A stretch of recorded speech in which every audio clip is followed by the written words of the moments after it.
성도 여러분, 안녕하십니까? 안녕하세요. 오늘은 창세기 7장 13절로 16절의 말씀을 중심으로 하나님이 원하시는 교회의 모습이란 제목으로 하나님 말씀을 증거하겠습니다. 저의 목표가 있다면 3월 안에 우리 모든 태능 가족의 성도의 집을 방문하는 것입니다. 증언의 말씀에 보면 교회는 그리스도의 종들을 주님을 영접하듯이 감사함으로 영접해야 한다고 했습니다.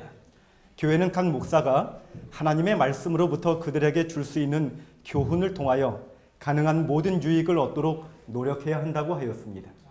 여러분, 제가 방문하지만 예수님의 말씀을 들고 방문합니다. 예수님을 영접하는 심정으로 여러분이 원하는 시간을 선교에 알려주셔서 빠짐없이 방문하여서 제가 여러분을 익히 알고 여러분의 이름을 빨리 외울 수 있도록 여러분이 도와주시기를 바랍니다. 사도행적 11페이지 보면 교회는 반역한 세상에서 하나님이 보유하고 계시는 당신의 요새요 도피성이다 이렇게 말하고 있습니다. 이스라엘 백성이 애굽에서 출애굽한 다음에 40년을 광야에서 보내는 동안 하나님은 그들이 이동할 때마다 언제나 성소 중심의 신앙을 하도록 하였습니다. 성소를 가장 먼저 짓고 그 주변에 진을 치게 함으로써 가나안 땅에 들어가기 전에 성소를 통하여 하나님 중심의 신앙을 배우도록 하신 것입니다. 그러므로 여러분, 우리가 침례를 통하여 영적인 애굽으로부터 나왔는데 우리가 이 땅에 사는 이 인생의 경험은 광야의 경험과 동일한 것입니다. 하늘 가나안에 가기를 희망하는 사람들은 언제나 하나님의 성전을 사모하고 교회를 통하여 신앙을 배우고 교회를 중심으로 삼는 그런 신앙의 교육을 받아야 할 줄로 믿습니다. 여러분, 그런데 하나님은 약하고 결함이 있어 보이나 하나님은 특별한 의미에 있어서 이 교회를 통하여 당신의 최고의 관심을 쏟으신다고 하였습니다. 교회는 하나님의 은혜가 실현되는 장소로서 하나님은 그 안에서 심령을 변화시키는 당신의 능력을 나타내기를 기뻐하신다. 여러분, 요즘 교회가 많습니까? 참 많습니까? 구글 지도에 전국의 교회를 점으로 찍어 보았더니 빈 곳이 없는 것입니다. 여러분, 참으로 속상한 사실은 이 사진을 올려놓은 사람이 제목을 개독교 분포라고 적어놓은 것입니다. 오늘날 교회가 많지만 교회가 세상으로부터 인정을 받지 못하는 시대가 되었습니다. 오히려 손가락질을 받는 시대가 된 것입니다.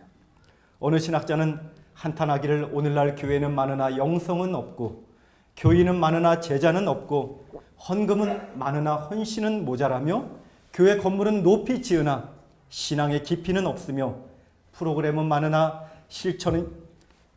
파워는 없으며 말은 많으나 실천이 부족한 것이 오늘날 교회의 현실이라고 그렇게 한탄하고 있는 것입니다. 여러분, 제 마음에 소원이 있다면 정말 우리 태능교회가 사이즈로 자랑하는 교회가 아니라 진짜 하나님의 뜻을 행하는, 사람들이 볼 때도 저 교회는 진짜라고 그렇게 말할 수 있는 교회다운 교회가 되기를 간절히 열망하는 것입니다. 여러분, 어떻게 하면 우리 태능교회가 하나님이 원하시고 사람들이 칭찬하는 교회가 될 수 있을까요? 많은 사람들이 초대교회처럼 된다고 그렇게 말을 합니다. 여러분, 그 말에 동의하십니까? 사도행전 2장 44절에 보면 초대교회는 믿는 사람이 다 함께 있어 물건을 통용하고 재산과 소유를 팔아 각 사람의 필요를 따라 나눠주고 날마다 마음을 같이하여 성전에 모이기를 힘쓰니 사람들이 칭찬하였고 주께서 구원받는 사람을 날마다 더하게 하셨다고 하였습니다. 여러분, 정말 우리 태능교회가 그렇게 되기를 원하십니까? 태능교회 초대교회의 정신은 공산주의 정신입니다. 자기 물건을 팔아 같이 나눠주고 함께 천국 가자는 그런 정신이었습니다. 여러분 중에 어떤 분이 내가 지금 50평 아파트에 사는 것이 너무나 미안하니 팔아서 어려운 사람 나눠주고 나도 전세 살면서 교회 나와야지 하는 분 한번 손들어 보시기 바랍니다. 다 아멘하지 않으셨나요? 여러분 중에 어떤 분이 너무 좋은 차를 타고 교회 오는 것이 하나님께 죄송하니 차 팔아 나눠주고 나도 버스 타고 교회 와야지. 그런 분 한번 손들어 보시기 바랍니다. 여러분, 우리가 초대교회처럼 돌아가자고 말은 하지만 왠지 마음 가운데 부담이 되는 것이 사실인 것입니다. 저는 오늘 창세기 7장을 통하여 보다 현실적인 교회의 이상적인 모델을 발견하게 되었는데 그것은 방주인 것입니다. 방주는 심판의 시대에 하나님이 구원의 장소로서 구별해 주신 것처럼 오늘날 이 마지막 시대에 하나님은 이 교회를 방주처럼 여기시고 하나님의 백성을 불러 모아서 구원하시는 영적인 방주일 줄로 믿습니다. 오늘 저는 창세기 7장의 말씀을 통하여 하나님이 원하시는 교회의 세 가지 모습을 여러분과 함께 나누고자 하는 것입니다. 여러분, 첫 번째로 하나님이 원하시는 교회는 사랑이 있는 곳이 되어야 하겠다는 것입니다. 무엇이 있어야 된다고요?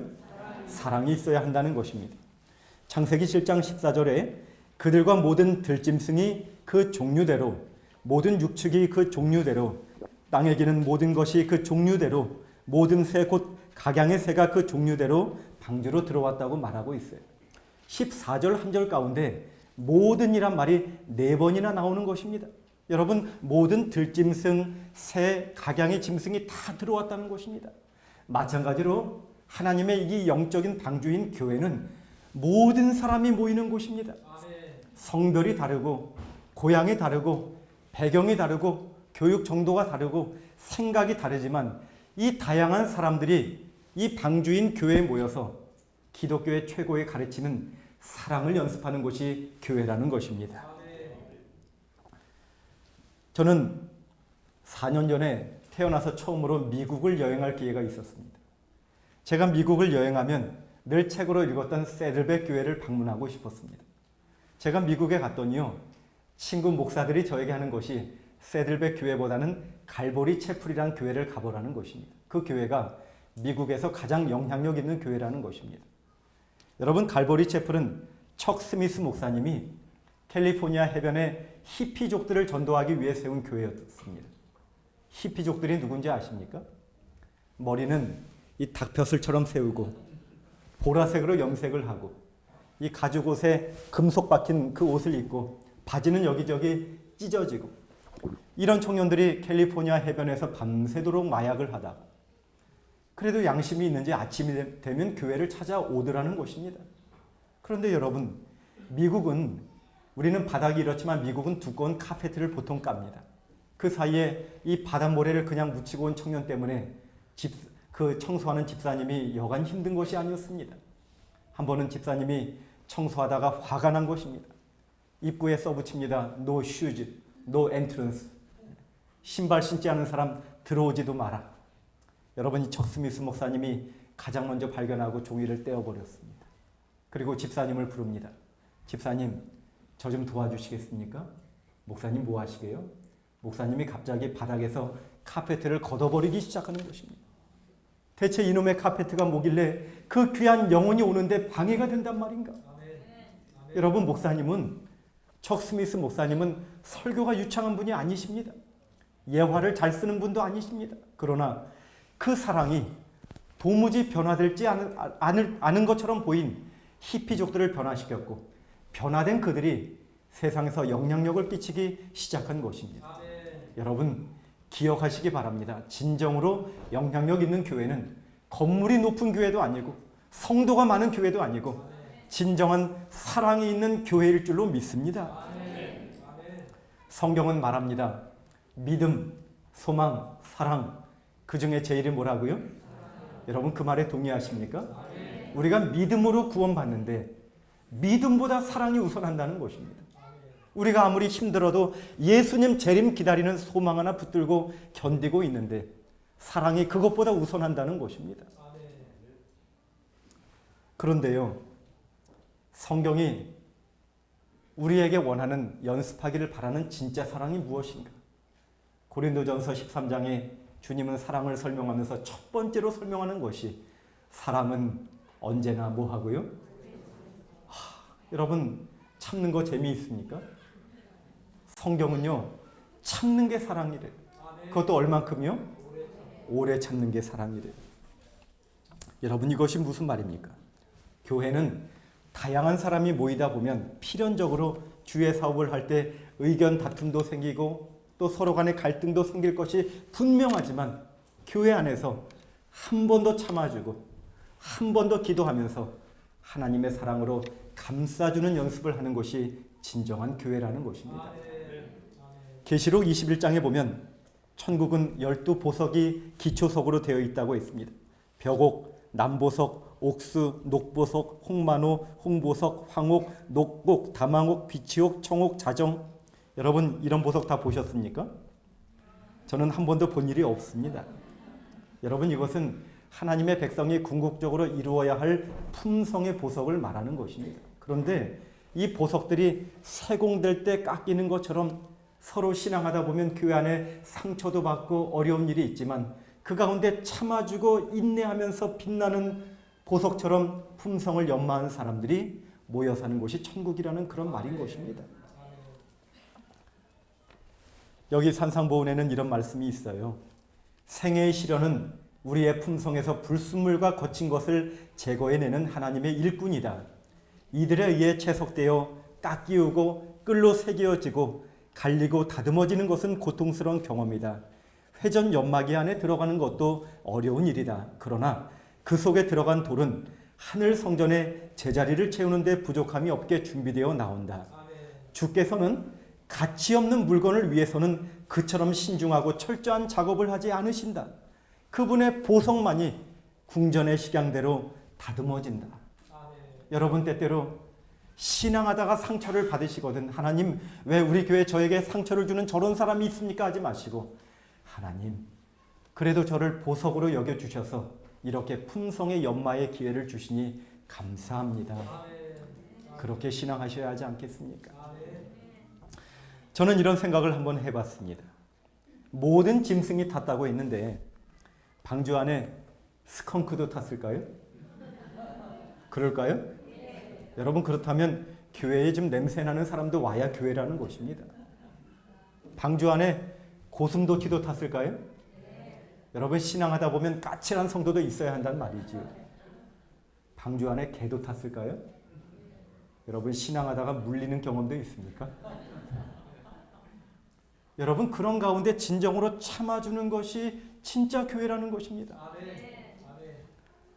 릭 워렌 목사님은 하나님은 도저히 사랑하기 힘든 사람을 곁에 두셔서 진정한 사랑을 연습할 기회를 주신다고 하셨습니다. 나를 사랑하는 사람 사랑하는 것 이방인도 할 수 있는 것입니다. 그러나 정말 왼수 같은 사람이 있지 않습니까? 정말 사랑하기 힘든 사람이 있는 것입니다. 교회 안에도 있습니까? 있을 수 있는 것입니다. 오히려 그런 사람이 있을 때 야, 예수님은 어떻게 원수까지 사랑하셨을까? 손에 못 박는 병사를 향하여 저들의 죄를 용서해 달라고 그렇게 기도하실 수 있었을까? 하나님, 저도 저 사람 정말 사랑할 수 있도록 예수님 마음을 좀 주시옵소서. 그렇게 예수님의 사랑을 연습할 기회를 주셨다는 것입니다. 저는 교회가 오케스트라와 같다고 생각합니다. 다양한 사람들이 모여서 마치 다양한 악기가 하나의 지휘에 따라서 우리 예수님의 지휘에 따라서 다양한 사람들이 모여서 품성의 소리를 내지 않습니까? 어떤 사람은 아름다운 봉사의 소리를 내기도 하지만 어떤 사람은 심벌치처럼 챙 하면서 성도들의 이 마음을 놀라게 하는 사람도 있는 것입니다. 북처럼 두두두두 하면서 긴장시키는 사람도 있는 것입니다. 그러나 그런 다양한 사람이 예수님 안에서 하나의 하모니로 녹아드는 것이 교회라는 것이지요. 사랑하는 태능교회 성도 여러분, 혹시 부담되는 사람이 있다고 교회를 옮기는 정신은 하나님의 정신이 아닌 것입니다.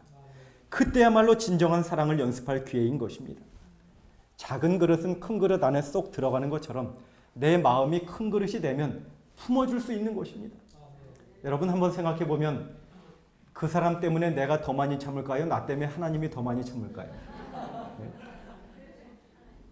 정말 크신 하나님 믿으면서 속 좁은 사람 되지 말도록 하십니다. 문제 없는 교회는 없는 것입니다. 문제를 안고 참아주고 기도하는 교회가 진짜 교회라는 것입니다. 그러한 사랑으로 태능교회를 사랑이 넘치는 교회, 하나님이 원하시는 교회로 세워주시기를 주님의 이름으로 부탁을 드립니다. 여러분 두 번째로 하나님이 원하시는 교회는 구별이 있는 교회가 되어야 하겠다는 것입니다. 무엇이 있어야 한다고요? 구별이 있어야 한다는 것입니다. 16절에 하나님이 그에게 명하신 대로 들어가매 여호와께서 그를 닫아 놓으시니라. 하나님은 방주 안의 것과 방주 밖의 것을 구별하셨습니다. 하나님은 구별하시는 하나님이십니다. 레위기 11장 45절에 내가 거룩하니 너희도 거룩할지어다 하고 명령하셨는데, 이 거룩이란 말은 구별한다는 말입니다. 하나님도 우리가 잘나서가 아니라 우리 사랑하셔서 세상 백성 가운데 우리를 성도라고, 거룩한 백성이라고 구별해 주셨습니다. 여러분, 그렇다면 신앙을 잘하는 것이 무엇입니까? 그것은 구별을 잘하는 것입니다. 세상에 많은 장소가 있지만 하나님의 장소를 하나님의 장소로 구별하는 것이 신앙을 잘하는 것입니다. 성전에 와서 잡담하고 동일한 이야기하는 것 신앙 잘하는 것이 아닙니다. 정말 이 앞에 하나님의 계심을 느끼면서 조신하고 찬미하고 예배하고 기도하는 것이 신앙을 잘하는 것입니다. 여러분, 내 주머니에 있는 지갑이라고 내 돈이라고 내 마음대로 쓰는 거 하나님 정신이 아닌 것입니다. 열의 하나를 하나님 것으로 먼저 구별하고 하나님께 정성스러운 마음으로 헌금을 구별하는 사람이 신앙을 잘하는 것입니다. 여러분, 일주일 시간 내 마음대로 사는 것이 아닌 것입니다. 여섯째 날 오후가 되면 일을 중단하고 준비하고 안식일 맞이하시고, 세상 없어도 화요일 저녁, 금요일 저녁 거룩하신 하나님과 선약이 있는 그 시간 먼저 구별하는 것이 신앙을 잘하는 것이 아니겠습니까? 여러분, 교회는 구별을 연습하는 곳입니다. 계시록 18장 4절에 내 백성아 거기서 나와 그의 받을 재앙에 참여하지 말라고 했어요. 성경은 하나님의 백성에게 바벨론에서 나오라고 말씀하십니다. 여러분, 바벨론이 어디입니까? 지금의 그 장소적인 개념이 아닌 것입니다. 영적인 이 시대에 바벨론은 세상의 생활 습관으로부터 나와서 구별된 신앙을 하라는 주님의 초청인 것입니다. 그런데요, 교회가 세상과 똑같으면 어찌 될까요? 구별되지 않은 삶을 산다면 사람들이 손가락질을 할 것입니다. 제가 여러 해 전에 저희 아내와 함께 북경에 패키지 여행을 한번 간 적이 있었습니다. 여러분, 패키지 여행 해보신 분은 알겠지만 처음 만나는 사람들이 한 버스를 타고 그저 즐거운 마음으로 함께 여행하는 거 아니겠습니까? 기왕에 여행하러 왔으니 가이드를 잘 존중하고 따라주면서 즐겁게 여행하면 얼마나 좋겠습니까마는, 함께 갔는데 제일 뒤에 두 사람이 앉았는데 뒤에서 자꾸만 불평을 하고 가이드 욕을 하고 다 같이 이거 하자고 하면 자기는 안 하겠다고 하고, 그분들 때문에 재미가 없어요. 근데 그분들이요, 식사 시간만 되면 제일 먼저 달려가서 좋은 자리 맡아놓고 권사님 이리 와, 좋은 자리 맡아놨어, 이렇게 부르는 거예요. 그러니 하나님을 안 믿는 사람들이 뭐라고 평가할까요? 너무나 속이 상하는 것입니다. 여러분, 진구가 우리 재림교인인 거 아시죠? 한 번은 진구가 인터뷰를 하다가 갑자기 이런 말을 했어요. 저는 재림교회에 다닙니다. 사람들이 우리 교회에 대하여 오해할 때에 참 속상합니다. 우리 재림교회는 진리교회라고 생각합니다. 근데 여러분, 그 기사가 인터넷 기사로 신문에 났는데 그날 저녁에 6,000개의 댓글이 달렸어요. 그 팬들 사이에 재림교회가 진짜 교회다 아니다 하면서 서로 갑을 논박이 벌어진 것입니다. 여러분, 그래서 거기서 의미 없는 글들 다 빼버리고 사람들이 왜 재림교회를 오해하는지 혹은 왜 재림교회를 진짜 교회라고 생각하는지 분류를 해봤더니, 여러분, 첫 번째 사람들이 재림교회가 진짜라고 말하는 그 이유가 내 주변에 재림교회 다니는 사람이 있는데 그 사람의 신앙을 보니까 진짜더라 하는 것입니다. 다시 말하면 사람들은 우리가 어떻게 가르치고 어떻게 설교하는지를 가지고 우리를 평가하는 것이 아니라 우리가 어떻게 사는지를 보고 우리를 평가한다는 것입니다. 여러분, 한 명 한 명이 전도자요, 여러분의 삶 자체가 선교라는 것입니다. 선지자는 말합니다. 영혼을 그리스도께로 인도하는 가장 효과적인 방법 가운데 하나는 우리의 일상생활에서 그리스도의 품성을 실증하는 것이다. 다른 이에게 끼치는 우리의 가만은 우리의 말보다 우리의 사람됨에 더 크게 좌우된다. 사람들은 우리의 논리에 도전하고 반박하고 우리의 호소에 반대할는지도 모른다. 그러나 사심 없는 사랑의 생애는 그들이 반박할 수 없는 논증이다. 여러분, 노아가 사람들에게 기별을 전했지만 그는 여전히 방주를 짓고 있었습니다. 어쩌면 노아의 목소리보다 그 망치 소리가 사람들에게 심판이 임박했다고 더 경고의 기별이 되지 않나 생각이 드는 것입니다. 우리가 사는 그 삶 자체가 사람들에게 하나님의 품성의 아름다움을 보여주고 우리의 기별을 대변해 주는 것이 아니겠습니까? 사랑하는 여러분, 우리가 하늘에 소망을 두고 산다면 하늘 백성답게 살도록 하십시다. 우리의 구별된 삶을 통하여 하나님께 영광을 돌리고 사람들에게 하나님이 얼마나 좋으신 분인지, 얼마나 정직하신 분인지를 삶을 통하여 증거하는 저와 여러분이 되시기를 간절히 바라겠습니다. 마지막입니다. 하나님이 원하시는 교회의 세 번째 모습은 구원이 있는 곳이 되어야 하겠다는 것입니다. 무엇이 있어야 한다고요? 자, 한번 정리해 보겠습니다. 첫 번째는요, 사랑이 있는 곳. 두 번째는 구별이 있는 곳. 세 번째는 구원이 있는 곳이라는 것이죠. 창세기 7장 23절에 지면의 모든 생물을 쓸어 버리시니 사람과 짐승과 기는 것과 공중의 새까지라. 이들은 쓸어버림을 당하였으되 노아와 그와 함께 방주에 있던 자만 남았더라. 하나님은 방주 안에 있는 사람들에게 구원을 베푸신 것입니다. 여러분, 이 방주는요, 표상학적으로 예수님을 상징합니다. 방주는 백향목의 일종인 삼나무로 지었다고 했는데 백향목은 죽음의 물을 이기신 예수님의 십자가를 상징하는 나무인 것입니다. 방주에 안팎으로 역청을 칠했다고 했는데 이 역청은 다른 구약 성경의 구속으로 번역된 동일한 말인 것입니다. 이 방주 자체가 예수님의 구속을 상징하는 곳입니다.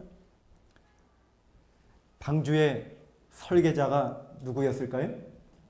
모세가 설계했습니까? 하나님이 설계하셨어요. 예수님을 통하여 우리를 구원하시는 그 모든 계획은 하나님의 계획이셨던 것입니다. 방주에 문이 몇 개였습니까? 그 큰 방주에 왜 문이 하나밖에 없었을까요? 여러분, 사도행전 4장 12절에 다른 이로서는 구원을 얻을 수 없나니 천하 인간에게 구원을 얻을 만한 다른 이름을 주신 적이 없다고 했어요. 예수님만이 우리의 유일한 구원의 문이 되실 줄로 믿습니다. 그런데 여러분, 우리가 한 가지 꼭 기억해야 할 사실은 방주를 사람의 손을 통하여 지었다는 것입니다. 그것은 무엇입니까? 예수님을 상징하는 이 방주를 하나님이 보여주심에 있어서 그 방주는 사람의 손을 통하여 지었어요. 마찬가지로 사람들에게 구원을 전달하는 역할은 사람인 오늘 저와 여러분에게 있다는 것입니다. 선지자는 우리에게 말씀하고 있습니다. 교회는 사람을 구원하기 위해 하나님께서 세우신 기관이다. 교회는 봉사를 위하여 조직되었으므로 그 사명은 온 세상에 복음을 전하는 것이다. 영혼을 구원하는 일은 그리스도를 믿노라고 공언하는 모든 사람들의 필생의 사업이 되어야 한다. 여러분, 오늘 우리가 제2의 노아가 되어야 한다는 것입니다. 여러분은 어떻게 살고 계십니까? 여러분, 노아가 어떻게 전도했을까요? 노아가, 여러분, 하나님이 얼마 후에 비를 내려서 세상을 심판하신다고 하니 시간이 되시면 방주에 놀러 오시겠습니까? 이렇게 전도했을까요? 제가 생각하기에 아마 그의 목에 핏줄이 섰을 것 같아요. 여러분, 그렇게 살면 죽습니다. 그의 눈에 눈물이 맺혔을 것 같아요. 제발 돈 받는 것도 아니니 제가 다 지어놓을 테니 방주에 제발 들어와만 주십시오. 이렇게 외치지 않았겠습니까? 여러분, 우리 가족 중에, 친족 중에, 이웃 중에 죽어가고 있는 사람이 있는데 내가 너무 안일하게 살고 있지는 않으십니까?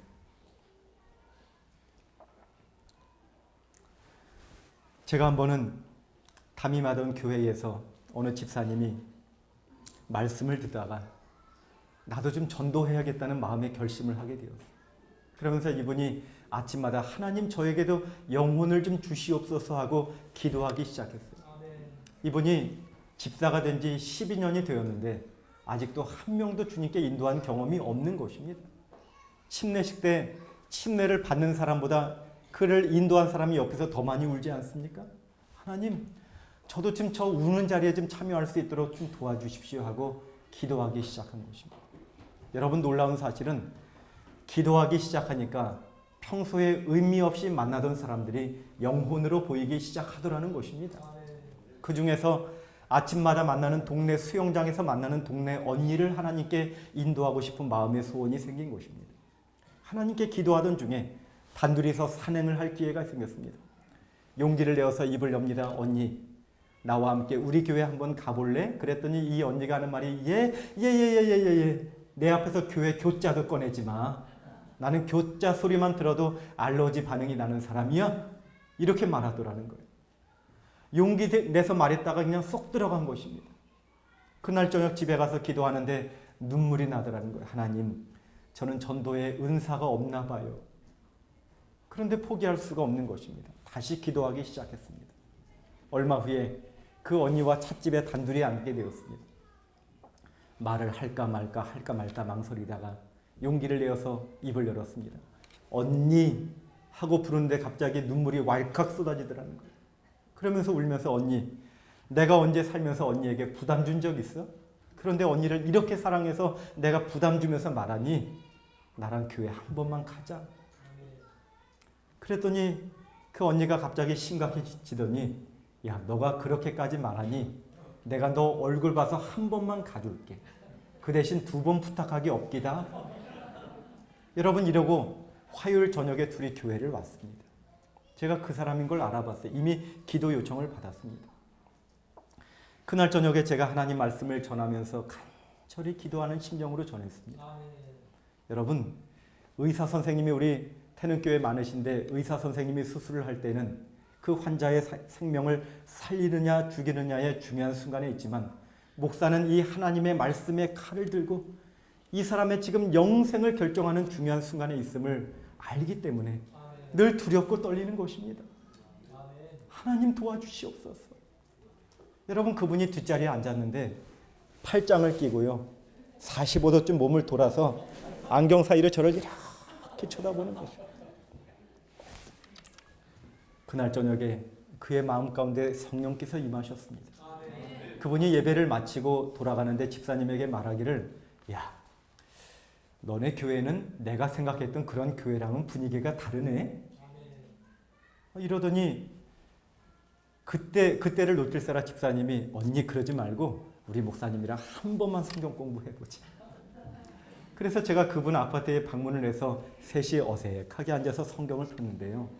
정말 이분이 말씀을 받는데 마치 스펀지가 물을 빨아 들이듯이 말씀을 받는 것입니다. 준비된 영혼이었던 것입니다. 이분이 침례를 받고 신실한 재림교인이 되었습니다. 침례를 받는데 누가 울었을까요? 그 집사님이 우는데 막 눈물 콧물 흘리는 거예요. 침례를 받고 나서 두 분이 함께 교회를 나오시는데 화요일 저녁, 금요일 저녁, 구역반 예배, 안식일 빠지지 않고 나오는 거예요. 저는 왜 하나님께서 죄 없는 천사를 통하여 전도하게 하지 않으시고 이렇게 결점 많은 우리를 통해서 전도하게 하셨는지를 깨닫게 되었어요. 그 집사님이 전도 한번 하고 나더니 열심히 생긴 거예요. 본인도 안 빠지는 거예요. 여러분, 전도는요, 다른 사람을 구원할 뿐만 아니라 나도 살리는 길인 것입니다.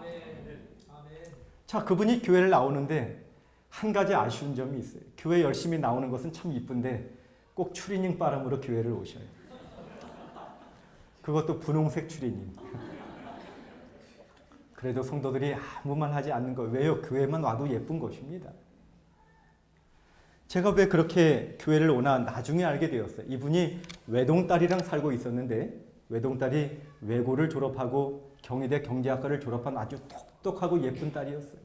이 딸이 엄마에게 선전포고를 한 것입니다. 엄마, 혹시라도 그 집사님 따라 교회 가기만 하면 나랑 안 살 줄 알아.